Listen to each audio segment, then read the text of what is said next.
Salut à tous, salut à toutes. Vous êtes sur After Start, votre rendez-vous football. Et une émission aujourd'hui consacrée au débat avec deux sujets qui font beaucoup parler sur le continent. On va d'abord revenir sur l'arbitrage vidéo, un arbitrage qui fait de plus en plus polémique. Alors la vidéo, elle était censée, on va dire, enlever les discussions, faire moins de débats, moins de polémiques. Et pourtant, on se rend compte qu'au fur et à mesure, il y a de plus en plus de discussions et de débats. Alors pourquoi est-ce qu'il y a de plus en plus de débats là où il devrait y en avoir moins? On va essayer de répondre à cette question. Ensuite, un débat qui déchaîne les passions forcément. Coach locaux d'un côté contre sorcier blanc de l'autre.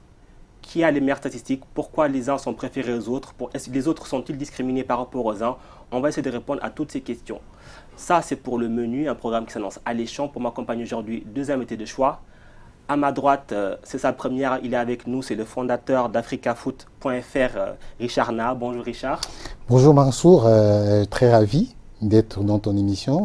Ravi de t'avoir parmi nous aussi. Oh, pardon? Ravi de t'avoir parmi nous aussi. Ah oui, c'est vraiment un plaisir parce que je peux même dire que j'ai vraiment sollicité à être ici parce que je sais que c'est une émission qui fait beaucoup parler sur le continent et qui est beaucoup regardée ici en France. Et donc moi, j'ai toujours souhaité venir à cette émission. Mais voilà, c'est chose faite. Voilà. Et en face, il y aura Elton Mokolo. Elton qui est régulièrement parmi nous. Bonjour Elton. Bonjour Monceau, ça fait toujours autant plaisir d'être là. Aussi, ben voilà, en plus qu'aujourd'hui, je pense qu'il y a deux sujets qui s'annoncent assez passionnants, qui vont beaucoup faire parler. Alors messieurs, on va commencer par le sujet peut-être le plus d'actu, c'est le VAR, l'arbitrage vidéo. Alors c'est très simple, le VAR qui était censé, on va dire, faire moins de débats, moins de polémiques. On se rend compte qu'au fur et à mesure, il y a de plus en plus de débats et de polémiques parce que l'interprétation change tout. Alors, c'est quoi le problème du VAR en fait, Richard, si on peut essayer de résumer ça?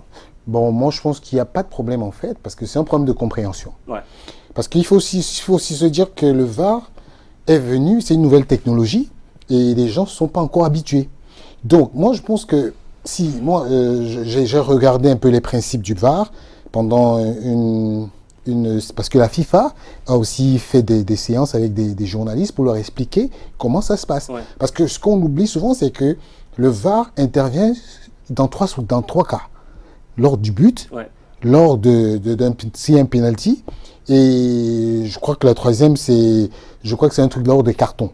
Parce que normalement, ce qu'on ne dit pas, c'est que pendant, l'arbitre peut avoir confondu le joueur à qui il doit donner le carton. Ouais. Ou bien, il peut avoir pris une mauvaise décision, avoir mal interprété le geste d'un joueur, il regarde pour savoir si effectivement ce joueur méritait le carton. Ouais. Parce qu'on sait très bien qu'il y a des joueurs qui trichent.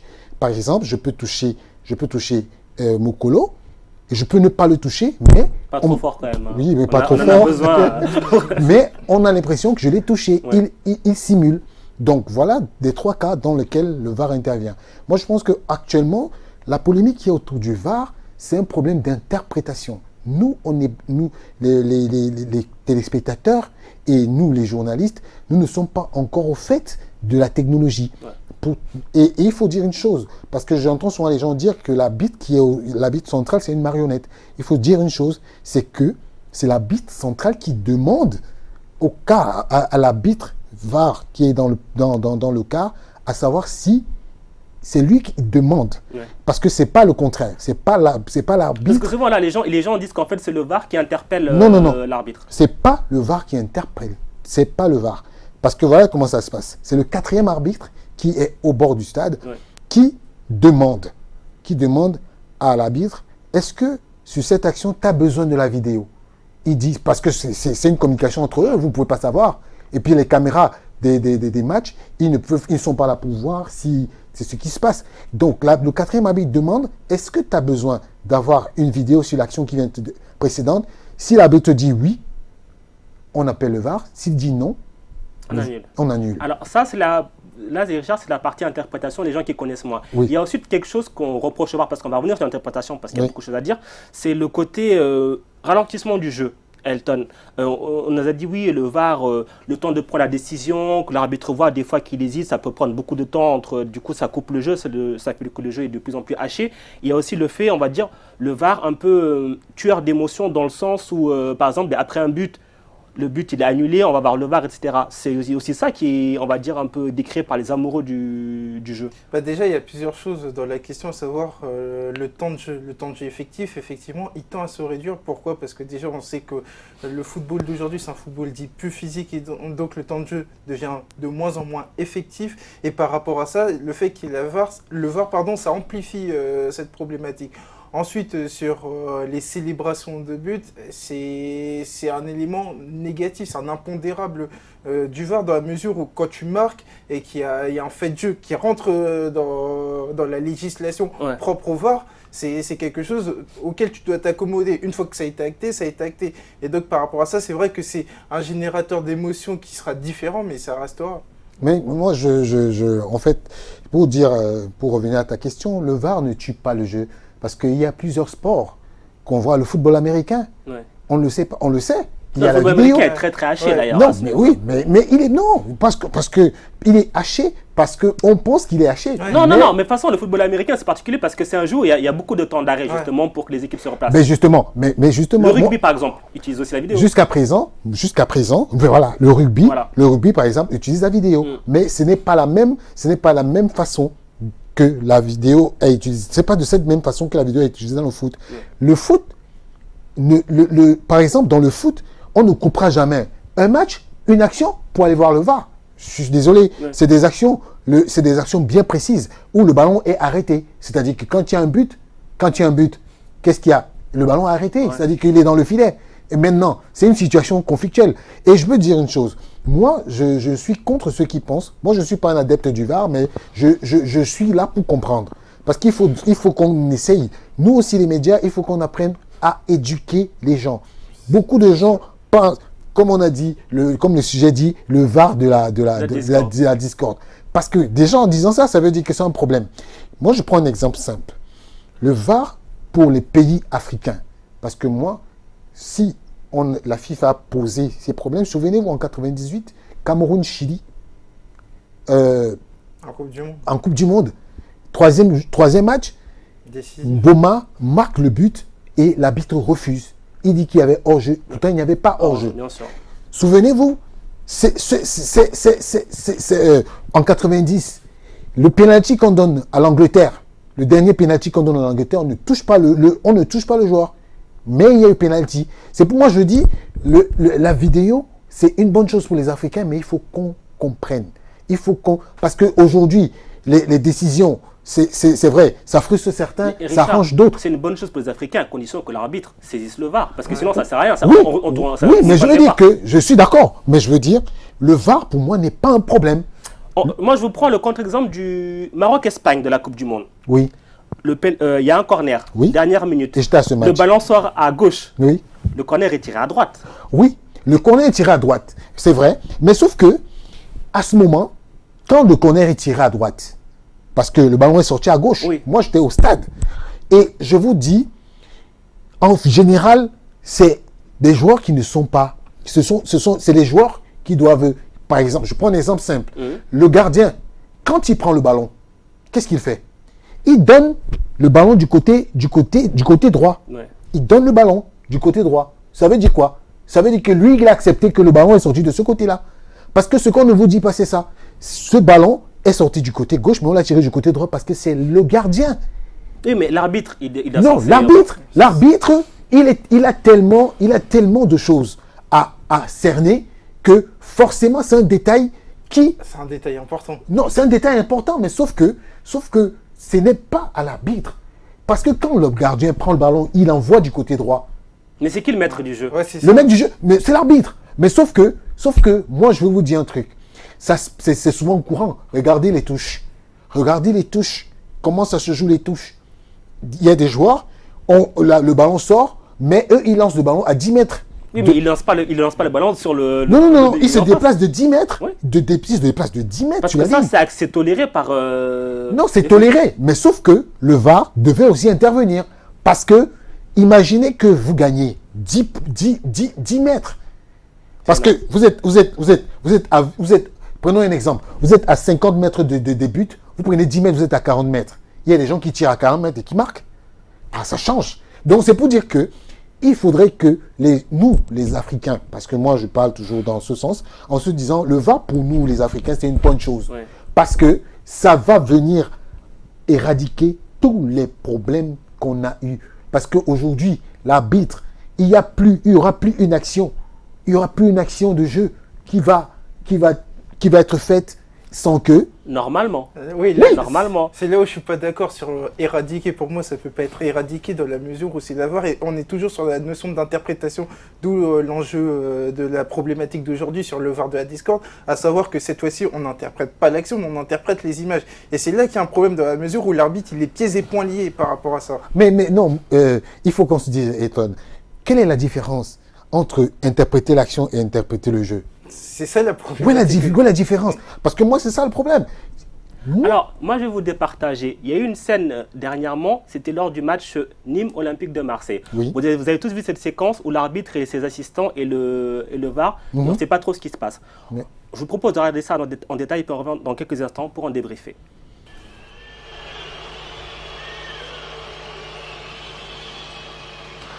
Alors je voudrais voir le tirage. Le ballon est en jeu. Non, Il y en pas a- Germain, celui qui pousse en premier, 50%. Briançon. Sur la Il y cible a à une- droite, on la voit. Contre-attaque, on est en zone neutre Benoît, maintenant. Le ballon est Germain, sorti en il pousse touche. en premier, et après il pas accroché, donc c'est lui qui fait la faute initiale. Retard. Ouais, c'est ça, il pousse en Retard. premier. On retarde, on Mais retarde. chaque fois, Briançon Benoît. en premier. Remonte. Benoît, Remonte. retarde. Il pousse Briançon. Il a Ah, plutôt rien, c'est reparti. Hein. C'est reparti trop tard. Après, Pourquoi c'est reparti? Parce qu'il n'a pas entendu parler en même temps. Il n'a pas entendu quand je lui ai dit les deux premières fois. Alors voilà, messieurs, on a un cas de figure. Elton, je me tourne vers vous. On a un arbitre qui laisse repartir le jeu alors qu'il y avait une action, il y avait une faute manifeste. Là, il y a une équipe quand même qui est clairement lésée par rapport à l'autre. C'est là où je voulais en venir sur cette notion de subtilité, à savoir que là, on voit bien dans le quart, il y a 4 personnes, autant d'opinions divergentes. Et tu dois avoir une décision claire dans un laps de temps très réduit, en sachant qu'il y a un arbitre qui est là. Donc ça fait 5 personnes, et c'est difficile d'avoir des avis convergents dans un laps de temps très réduit, d'où cette vidéo qui est très parlante et qui illustre le propos que j'ai évoqué. Mais justement, ça évoque ce que j'ai dit d'entrée. C'est-à-dire que vous avez vu que le quatrième arbitre a demandé retarde. Oui. C'est l'arbitre qui est le maître du jeu. Mais là, il se laisse dépasser par l'événement, l'arbitre. Mais non, mais justement parce qu'il y avait... Moi, je suis d'accord. On est en télé. Quand tu as dans tes écouteurs 4 personnes qui te parlent, Oui. forcément, tu perds. Parce que quand tu te perds, parce qu'il y a le jeu. Il y a le jeu qui est prioritaire. Il y a des gens qui regardent. Si, à un moment donné, il y a un déphasage entre... Tu as un déphasage entre celui qui te parle dans l'oreillette, le jeu qui est en train de... En fait, après, tu te perds. Est-ce que l'arbitre fait, Benoît Bastien, parce que j'ai vu ce match, il a laissé couler parce qu'il s'est dit, cette action n'était pas primordiale. Et je suis persuadé que si cette action était vraiment primordiale dans le jeu, ou qui pouvait aller à l'avantage ou au désavantage, parce qu'il faut aussi se dire une chose, la FIFA prône l'attaque. Oui. Et là, ils étaient en attaque. Et la défense a éradiqué l'attaque.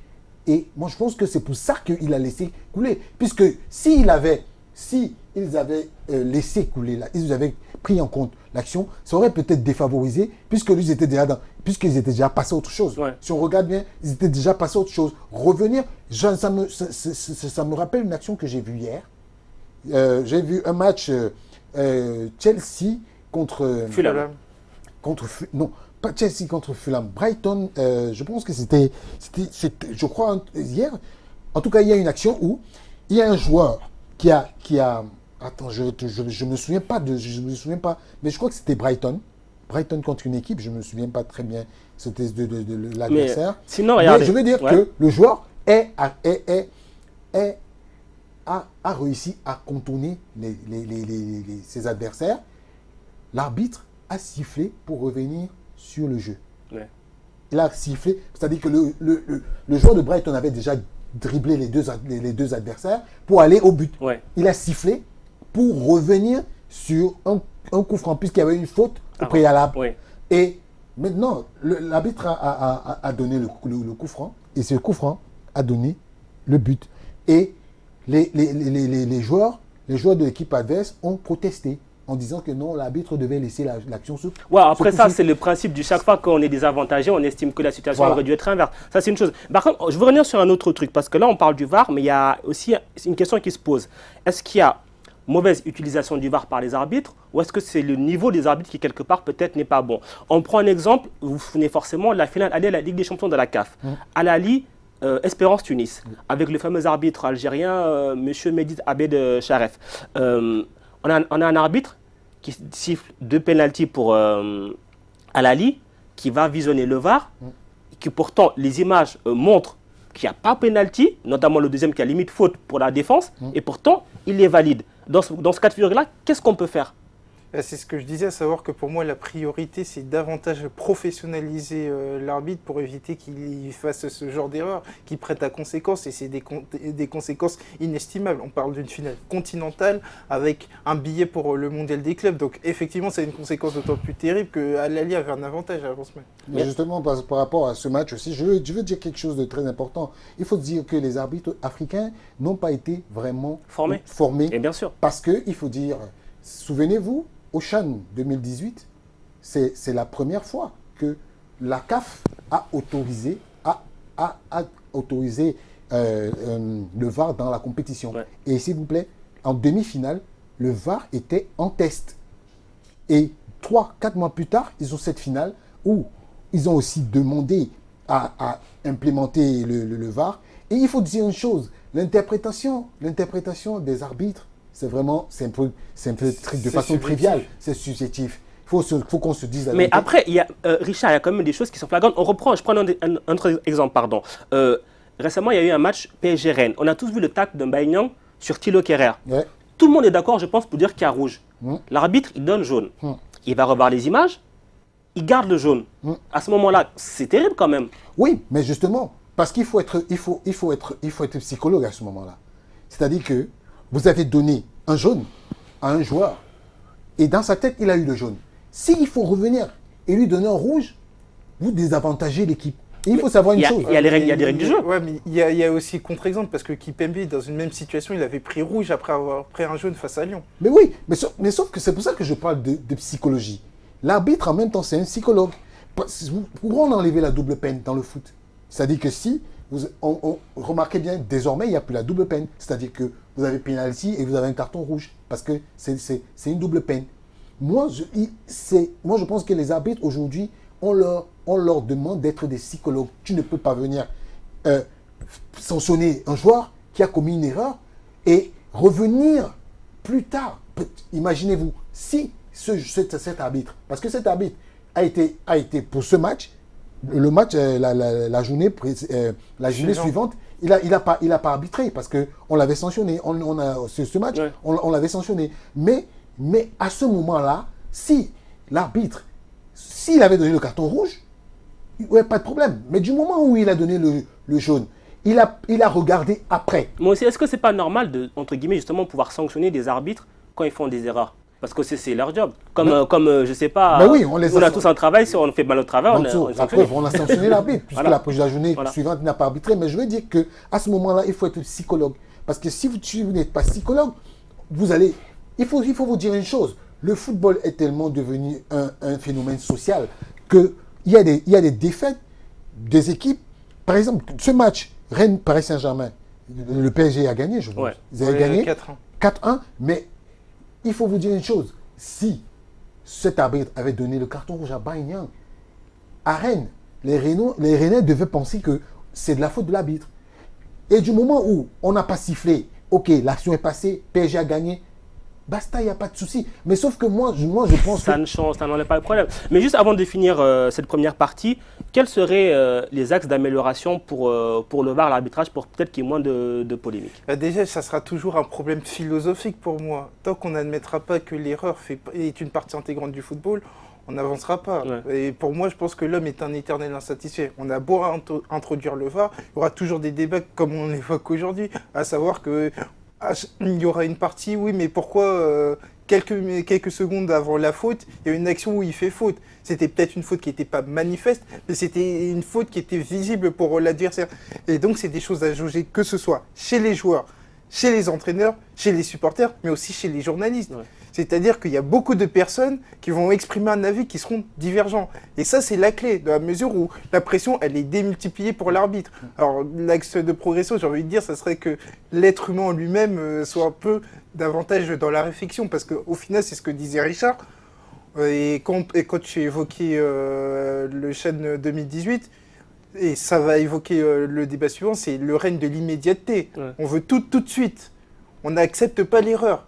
Et quand on n'accepte pas l'erreur, comment tu veux qu'on accepte l'erreur manifeste du VAR? Parce que dans l'esprit des gens, le VAR devait éradiquer toutes les erreurs possibles, alors que factuellement, c'est impossible. J'ai vu Richard beaucoup aussi de la tête, je pense que Non, du non, coup, non, il c'est est pas d'accord. non, en fait, il était un peu dans mon argumentaire. Parce que moi, je voulais ajouter sur ce qu'il a dit, que aujourd'hui, c'est un problème de formation. C'est ça. Les joueurs ne sont pas avertis. On ne leur donne pas des formations parce qu'il faut qu'on se le dise. Aujourd'hui, les équipes nationales qui vont faire des compétitions, la CAF n'a pas le temps, la commission d'arbitrage de la CAF n'a pas le temps d'aller former parce que le temps de la compétition est là.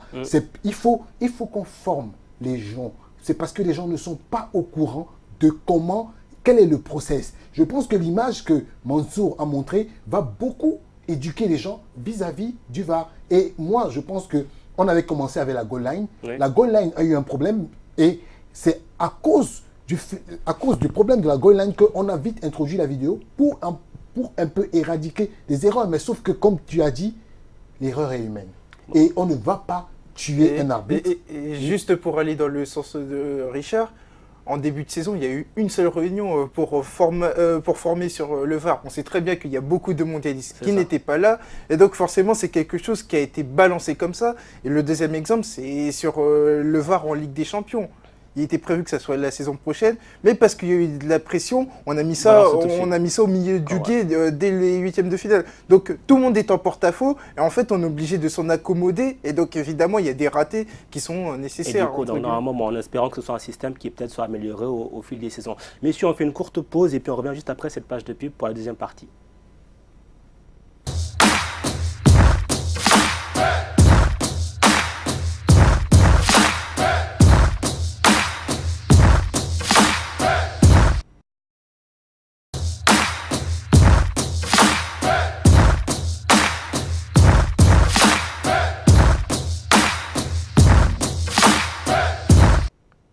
Afterstad, deuxième partie, toujours accompagné de Richard Na et Elton Mokolo. Je pense que la première partie vous a fait beaucoup réagir, sans doute chez vous. Alors n'hésitez pas à nous envoyer vos questions sur les réseaux sociaux, partagez vos commentaires, vos avis aussi, ça nous intéresse. Parce qu'en plus, là, on a un deuxième thème qui va beaucoup faire parler, forcément, déjà, des chaînes des passions. C'est le fameux débat entre, d'un côté, les coachs locaux de l'eau, des sélectionneurs étrangers, les fameux sorciers blancs. Richard, je me tourne vers vous. C'est un débat, comme disait Elton en off, c'est un espèce de serpent de mer, ça revient souvent. Pourquoi est-ce que c'est un débat qui déchaîne autant des passions? Non, en fait, c'est un débat qui déchaîne autant de passions parce qu'il faut aussi se dire que, comme on dit, l'Afrique a changé. Ouais. Aujourd'hui, il y a plein d'Africains qui sont vraiment compétents et qui méritent au moins que les sélections. C'est vrai, on dit toujours, mais pourquoi est-ce que les gens veulent seulement la sélection nationale? Mais moi, je dis, quelqu'un m'a dit un truc trivialement, pourquoi on ne réfléchit pas à nommer je prends un exemple de mon pays, le Cameroun, pourquoi on ne réfléchit pas à nommer un ministre camerounais à la tête d'un ministère? Pourquoi on ne réfléchit pas à nommer un directeur général camerounais à la tête d'une entreprise camerounaise? Mais pourquoi quand il s'agit de nommer un coach à la tête de la sélection, on préfère aller prendre un étranger? Aujourd'hui, il y a des joueurs, il y a des entraîneurs super compétents qui peuvent faire l'affaire. Donc moi, je pense que l'Afrique a tellement changé aujourd'hui que nous, on ne mérite plus d'avoir des sorciers blancs. Parce que moi, je dis, cette histoire de Philippe Troussier qui était parti en Côte d'Ivoire et il a fait un championnat avec la SEC où il a fait toute une saison sans défaite. On l'appelait le sorcier noir, c'est le sorcier blanc. C'est terminé ça. Franchement, il faut qu'on arrête. Il faut qu'on arrête. Je me suis amusé en off dans un petit forum où je me suis amusé à lister les entraîneurs nationaux qui entraînent l'équipe nationale. Mais je peux vous rassurer, l'Afrique compte 54 pays. Mais je me suis amusé. Je n'ai pas fini Mais là, actuellement, je suis à 30. Coach. 30 coachs. Et le reste, ce sont des étrangers. Et s'il vous plaît, je n'ai pas compté les entraîneurs. Un Africain qui entraîne en Afrique. Parce que le sélectionneur de Djibouti, c'est un Mauritanien. Je ne l'ai pas compté. Parce que je trouve que s'il est Mauritanien et qu'il entraîne à Djibouti, c'est qu'il a pris la place d'un Djiboutien. Ouais. C'est pour vous dire jusqu'où j'ai poussé le vice. Mais je veux dire, aujourd'hui, il faut qu'on arrête. Il faut que les présidents de confédération fassent confiance aux entraîneurs. On va en parler d'ailleurs plus tard dans l'émission justement des présidents de fédération et de tout ce qui est dirigeant. Elton, sorcier blanc, c'est toujours un mythe et c'est encore une réalité. Ouais, mais en fait, c'est ça la clé, à savoir que sorcier blanc, si tu t'attardes sur cette définition bien précise, t'établis, en fait, ça fait une forme de divinité. Une forme de divinité, et quand on parle de divinité, on est dans l'irrationnel. Or, le football africain a besoin d'être rationnel par essence. On a besoin de mener une politique fédérale qui va inclure des coachs locaux pour les faire porter, pour qu'il y ait une émulation, pour que cette émulation, elle serve au pays. Parce que, en fait, c'est ça le problème. Quand je parlais d'immédiateté tout à l'heure en disant qu'on en parlera sur le débat suivant, c'est ça, à savoir que dans la réflexion des présidents de la fédération, on est dans l'immédiateté. C'est-à-dire qu'on est sur du court terme. Donc, qui dit court terme dit résultats à très court terme, des résultats qui soient le plus haut possible. Et quand ils se disent il nous faut des résultats, on va aller chercher celui qui a entre guillemets fait ses preuves. Parce que je mets entre guillemets fait ses preuves parce que quand on parle de sorcier blanc, il faut voir qu'il y a un petit échantillon de gars d'entraîneurs qui ont réussi. Ouais. Et donc par rapport à ça, on est toujours dans cet aspect-là, on est toujours dans cette idée de sorcier blanc, on est établi au rang de divinité. Et ça, c'est le problème. Et c'est un problème qui date de très longtemps, d'où le terme serpent de mer, et qui doit être réglé à terme. Comment tu le règles? Ça passe par des présidents de fédération qui sont un peu plus au fait du foot, qui sont pas pressés par des pressions qui émanent de là-haut. En fait, c'est un cercle vicieux dont le football africain ne s'en sort pas. Alors, avec Harold Montero, on s'est posé la question, on a fait le bilan des 10 dernières CAN, Richard, pour savoir quel coach avait remporté un titre. Regardez un petit peu les résultats. La Coupe d'Afrique des Nations de football en Égypte approche. Comme à chaque édition, on constate que plusieurs sélections sont entraînées par des techniciens étrangers. Plusieurs d'entre eux laissent leur empreinte sur le continent noir, d'autres non. Le Cameroun, double vainqueur en 2000 et 2002, était sous les ordres du français Pierre Lechantre puis de l'allemand Winfried Schaffer. En 2004, c'est le français Roger Lemaire qui offre son premier sacre aux Aigles de Carthage tunisiens. En revanche, les 3 titres de champion d'Afrique de l'Égypte en 2006, 2008 et 2010 ont tous été remportés sous les ordres du local Hassan Cheata. Vainqueur surprise en 2012, la Zambie était dirigée par le français Hervé Renard. Un an plus tard, le Nigérian Stephen Keshi a mené son pays vers la victoire et a ramené la 3e CAN à son pays. En 2015, Hervé Renard est devenu le premier entraîneur à remporter 2 Coupes d'Afrique des Nations avec 2 sélections différentes après son sac avec la Côte d'Ivoire. Enfin, la dernière CAN a été gagnée par le Cameroun du technicien allemand Hugo Broos, remplacé dans la foulée par l'ancien footballeur Clarence Seedorf, accompagné de Patrick Kluivert. Si certaines nations ont fait des progrès en prenant un sélectionneur étranger, d'autres réussissent à progresser et garder un bon niveau avec un local. Néanmoins, elles restent toutes perfectibles puisqu'elles peinent à briller sur le plan international. Alors, on l'aura vu en image, Richard, 6-4, on va dire, un premier set pour les entraîneurs étrangers. Alors, avant de parler des fédérations, parce que je sais que c'est peut-être sans doute le cœur du problème, je voulais parler sur une question souvent d'inégalité de traitement. On a vu récemment Daniel Cousin, sélectionneur du Gabon, devoir saisir des avocats pour faire valoir ses droits, pour avoir son contrat et qu'on lui paie ses arriérés de salaire. Ce sont des situations qu'on n'entend quasiment jamais lorsqu'il s'agit d'un coach étranger. Oui, parce que vous savez que les coachs étrangers, ils ont des contrats qui sont béton. Ils arrivent, ils ont des conditions de travail exceptionnelles.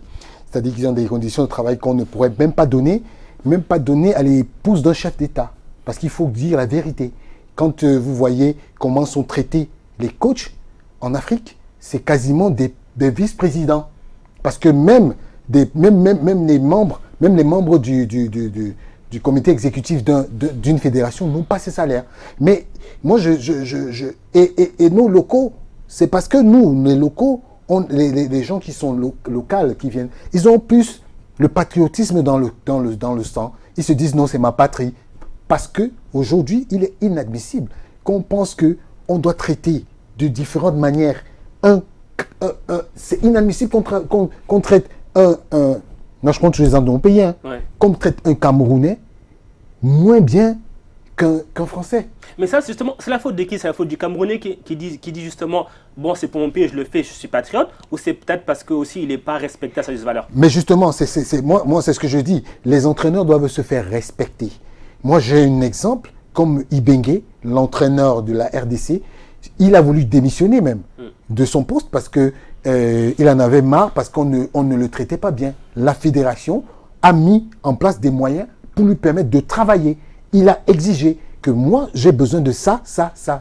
Beaucoup de sélectionneurs qui arrivent à la tête des pays, à la tête de leur nation de foot, ils ont plus de sentiments patriotiques et ils font beaucoup de concessions. Et c'est pour ça que vous allez voir que parfois, on peut se permettre de faire 2 mois, 3 mois et ne pas leur donner le salaire comme ça se passe avec Daniel Cousin. Parce que si ça avait été vraiment ficelé dans des règles normales, ça ne serait jamais arrivé. Il faudrait aussi que les entraîneurs s'entourent des gens professionnels. Ça veut dire quoi? Ça veut dire qu'il y a encore un complexe d'infériorité ou de supériorité? Je ne saurais pas comment dire du coup. C'est très difficile à définir. Le fait est que malheureusement, aujourd'hui, l'argent, c'est un élément de soft power pour un entraîneur local. Ce que je veux dire par là, on sait que dans le vestiaire d'une sélection nationale, il y a des joueurs qui évoluent dans les plus grands clubs anglais, dans les plus grands clubs espagnols. Oui. Alors forcément, quand tu fais proportionnellement, quand tu regardes le salaire du joueur qui est installé dans un club européen et que tu fais le comparatif avec l'entraîneur local qui est sous-payé pour ne pas dire plus, déjà en termes de sociologie de pouvoir, le rapport il est déséquilibré. Et donc c'est à la fédération de faire que cette balance elle soit équilibrée de manière à ce que l'entraîneur local, quand il arrive dans le vestiaire, il soit porté par une forme d'immunité. Cette immunité qui fera que tout le monde se mettra au diapason. Parce que c'est ça la clé. Parce que les joueurs, ils ne sont pas dupes. Les joueurs, ils voient bien que, économiquement parlant, ils auront toujours, quand bien même il y a l'aspect patriotique à prendre en compte, ils savent qu'économiquement parlant, ils auront toujours un rapport qui fera qu'ils auront toujours la prééminence par rapport à l'entraîneur local. Ouais. Et ça, c'est quelque chose à changer. Et c'est lorsque l'entraîneur étranger arrive, lui, il a cette balance qui est en sa faveur et qui fait que tout le monde, bizarrement, se met au diapason. Parce que ça sera toujours ça, le nerf de la guerre, l'argent. Hector, moi, je vais te dire une vérité. C'est que même le fait que les entraîneurs locaux viennent dans les équipes nationales, leur contrat est déjà mal ficelé. Ça crée quoi? Ça crée du marchandage de place. Parce qu'il faut se dire la vérité. Les coachs qui sont sous-payés, ils savent comment ils font pour rééquilibrer après. Parce que les coachs, moi je connais des coachs qu'on a... Ça se fait encore ça, Richard? Bien sûr, ça se fait. Bien sûr, ça se fait. Mais je vais vous dire, il y a une petite anecdote. Vous savez, on parle de Mbappé. Oui. Mbappé, son père a proposé son fils à l'équipe nationale du Cameroun. Vous savez ce qu'on lui a dit? Il faut payer pour qu'on sélectionne votre fils. Son fils devait jouer en équipe junior à 16 ans. Il était déjà un phénomène à 16 ans. Mais Mbappé n'a pas... Sérieux. Les Camerounais vont ça, c'est une vérité. N'importe quand vous croisez le père de Mbappé, il vous dira. C'est pour ça que le père de Mbappé ne veut même pas entendre parler du Cameroun. Il ne veut pas entendre parce que dans les sélections inférieures, les coachs sont des coachs nationaux. Bien sûr. Et qu'est-ce qui se passe? C'est qu'ils marchandent les places. Ils passent le temps à marchander les places. C'est même pour ça que des fois, on a beau dire que oui, non, l'Afrique, il faut qu'on fasse confiance aux coachs. Mais quand vous entendez les retours, parce que ce sont toujours les mêmes joueurs qui proposent de l'argent aux sélectionneurs, qui vont dire derrière, ce mec, je lui ai donné de l'argent, il ne m'a pas sélectionné, il m'a fait ceci, il m'a fait cela. Donc il faut se dire que ça remonte. Et c'est pour ça que vous voyez que dans certains pays, des dirigeants n'ont pas envie d'avoir ce genre de casserole. Ils se disent, ok, bon moi, je vais prendre un coach qui est extérieur à tout ça. Parce que c'est ça aussi le problème. C'est qu'on veut avoir des coachs qui sont nationaux, on veut dire oui, c'est un Camerounais, c'est un Sénégalais, mais quand ils viennent, ils ne cherchent même pas trop à savoir combien ils touchent, parce qu'ils savent très bien qu'il y aura des rétributions après. Donc voilà, c'est ça aussi le problème. On veut bien, moi, je suis bien avocat défenseur des coachs pour qu'ils viennent entraîner nos sélections, mais il faut qu'ils changent de mentalité, parce qu'actuellement, les coachs aujourd'hui, on ne leur fait plus confiance. Mais si Est-ce qu'il n'y a pas aussi un problème de formation? Est-ce que les coachs ils sont suffisamment formés? Est-ce que souvent on a vu justement, on dit que tel sélectionneur il doit avoir une expérience dans tel pays, tel pays, tel pays. Est-ce qu'au niveau africain, les coachs locaux sont suffisamment formés aussi pour savoir ce qui se fait à l'étranger pour venir pouvoir le réadapter en Afrique? En fait, c'est toujours quelque chose de très difficile dans le monde du foot et dans le monde de la vie tout court. C'est comment manier l'inné et l'acquis. Le particularisme propre au football africain que tu dois sauvegarder tout en ayant des connaissances que tu auras acquises à l'étranger. Et ça, c'est quelque chose à avoir. Le fait est que si tu restes dans un cadre bien défini, tu vas rester dans ton cadre, et peut-être tu vas manquer de compétences à l'heure d'avoir justement des moyens pour communiquer avec des joueurs qui sont habitués à avoir un certain niveau d'exigence. Ouais. Et ça, il peut y avoir une incompréhension, cette incompréhension qui peut se transformer en dialogue,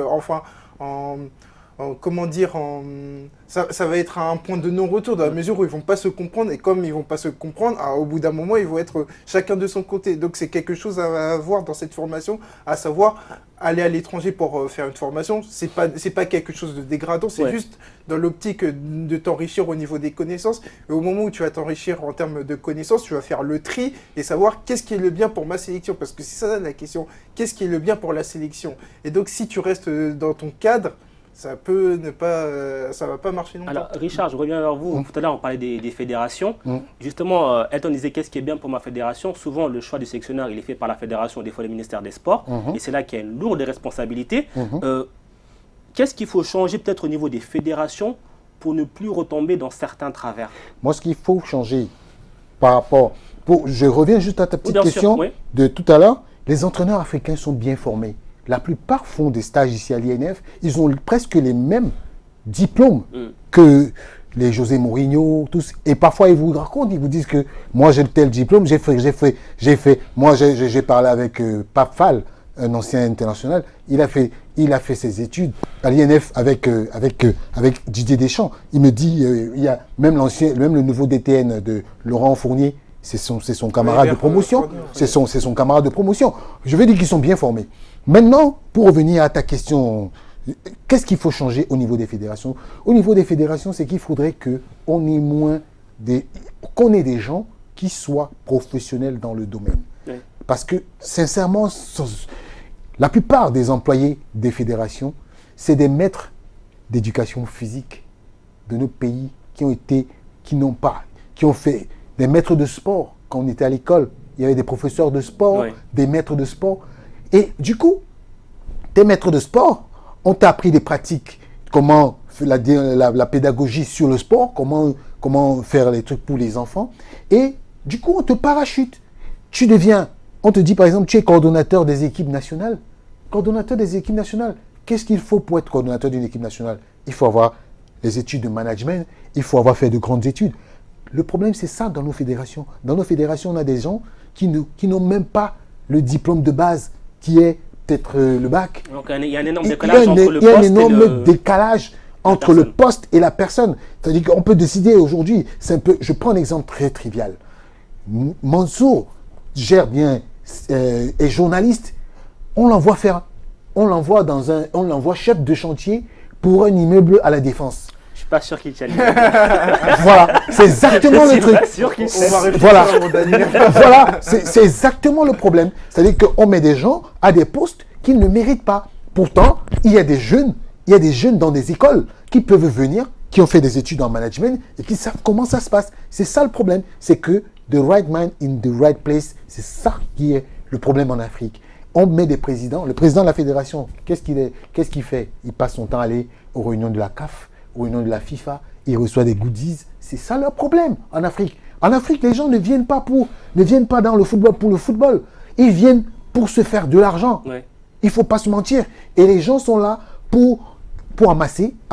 Du coup, quand il y a un problème, quand il y a des casseroles, ils ne gèrent pas. Ils se disent, on va juste remplacer X par Y. Si par exemple, ceux qui ont été... Par exemple, quand on vous dit par exemple qu'on va choisir un coach, il a parlé du ministère, il a parlé de la fédération. Quand le ministère et la fédération se placent, c'est qui? C'est des fonctionnaires. C'est des fonctionnaires de la République qui sont là, qui ne connaissent rien au foot, qui ne connaissent pas comment on passe un diplôme à CAF, qui ne savent pas comment on va faire un diplôme de l'UEFA. Donc ça manque de professionnels dans ce monde-là. C'est exactement ça. C'est exactement le problème. Moi, je dis toujours ça. Quand on va dans des fédérations avoir des gens qui ont appris des choses pour le travail qu'on leur a donné, vous verrez, ça va marcher tranquillement.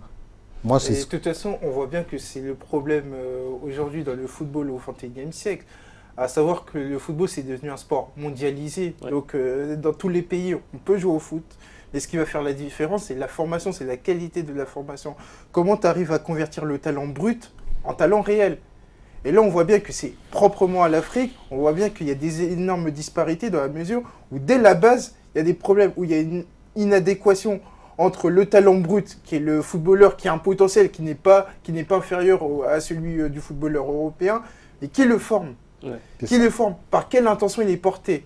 Et je me base sur l'exemple de tout à l'heure, à partir du moment où on est dans cette idée de monnayer le talent, il peut y avoir des talents qui se perdent en chemin. Exactement. Et c'est ça la différence qui fait qu'au niveau de la formation, moi je pense que déjà, sur la formation, on doit installer l'élite. Ouais. Pas nécessairement dans les top équipes, encore que si on a du choix, mais nécessairement dans les catégories les plus jeunes, parce que c'est là où on fait la différence. Exactement. C'est là où on arrive à forger le talent brut en talent réel. Et c'est par là qu'on doit travailler. Donc en somme, on va dire, comme vous l'avez dit Richard, les bons hommes à la bonne place et surtout dans un encadrement professionnel. Messieurs, malheureusement, le temps qui nous est imparti est terminé. On aurait pu encore débattre longtemps parce que c'est un sujet qui vraiment, il y aurait beaucoup de choses à dire. D'ailleurs, chers téléspectateurs, si vous avez des choses à dire, comme tout à l'heure, allez sur les réseaux sociaux, donnez-nous vos commentaires, dites-nous quelles sont vos idées, vos axes d'amélioration, de propositions. On n'hésitera pas à en débattre avec vous. Messieurs, encore merci pour votre participation. Merci. Nous, on se donne rendez-vous lundi prochain, même lieu, même heure. D'ici là, portez-vous bien. Ciao, ciao.